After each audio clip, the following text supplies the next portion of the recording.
મહેસાણાના ગમાનપુરા ગામના પ્રગતિશીલ ખેડૂત અરવિંદભાઈએ પોતાના ખેતરમાં ચોળી અને રીંગણનું વાવેતર કર્યું છે, જેમાંથી લાખ રૂપિયા કરતા વધારેની આવક તેઓ મેળવશે. વતન ગમાનપુરા, તાલુકો જિલ્લો મહેસાણા. મેં રીંગણનું વાવેતર 2 વીઘામાં કરેલું છે અને અત્યાર સુધીમાં 1 લાખ રૂપિયાના રીંગણ આપી ચૂકેલો છું. ડિસેમ્બરમાં રીંગણી વાવેલી અને ટોટલ ક્રોપ મારો આજે 10 ટન ઉતરી ચૂક્યો છે. 1 વીઘો મેં ફેબ્રુઆરી 10 તારીખે વાવેલી અને બીજો 1 વીઘો એ માર્ચની 8 તારીખે વાવેલી. ફેબ્રુઆરી 10 તારીખે જે વાવેલી એનું અત્યારે હાલ હાર્વેસ્ટિંગ ચાલુ છે. અત્યાર સુધીમાં 50,000 રૂપિયાની ચોળી હું આપી ચૂક્યો છું. હજુ હાર્વેસ્ટિંગ ચાલુ જ છે એનું. આ વર્ષે રીંગણમાં હવે હું એનું કટિંગ કરીશ 1 ફૂટ છોડી, પાછું ફરીથી ચોમાસામાં એનું હાર્વેસ્ટિંગ ચાલુ થશે. મારો ટાર્ગેટ 2 વીઘાની અંદર 25 ટન હાર્વેસ્ટિંગ કરવાનો છે રીંગણની અંદર. ચોળીની અંદર હું 50,000 રૂપિયાની ઈલ્ડ લઈ ચૂક્યો છું.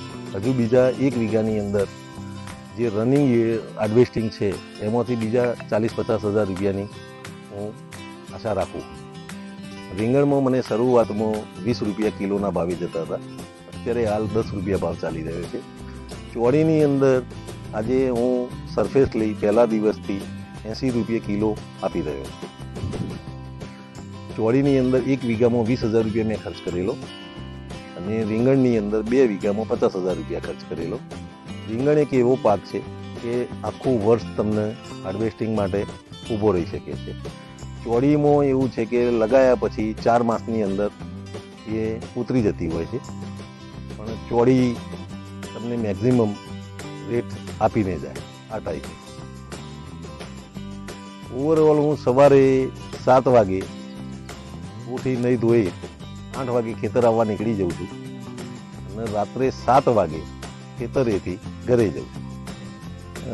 ખેતીમાં એવું છે કે જો મન હોય તો માળવે જવાય. એટલે ખેતી કરવી બહુ સારી છે.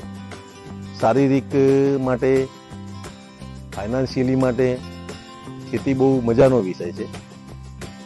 અને બીજું કે જે સરકાર આજે લાગેલી છે ઓછા પાણીમાં સારા ક્રોપ કરવા, એક બચત કરવી, તો ખેતીમાં સારા એવા પૈસા મળી શકે જો દિલથી કામ કરીએ તો.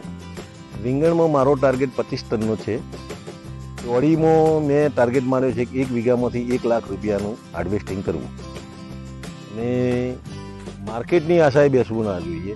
માર્કેટ નથી તો આપણી રીતે પણ એનું સેલિંગ કરીને એમાંથી ફાયદો કમાઈ શકાય.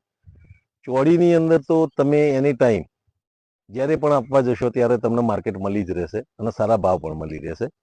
રીંગણની અંદર આ ગરમીની સિઝનમાં અત્યારે હાલ માર્કેટ ડાઉન છે, પણ ચોમાસામાં ફરીથી પાછું એ માર્કેટ ચાલવા લાગશે.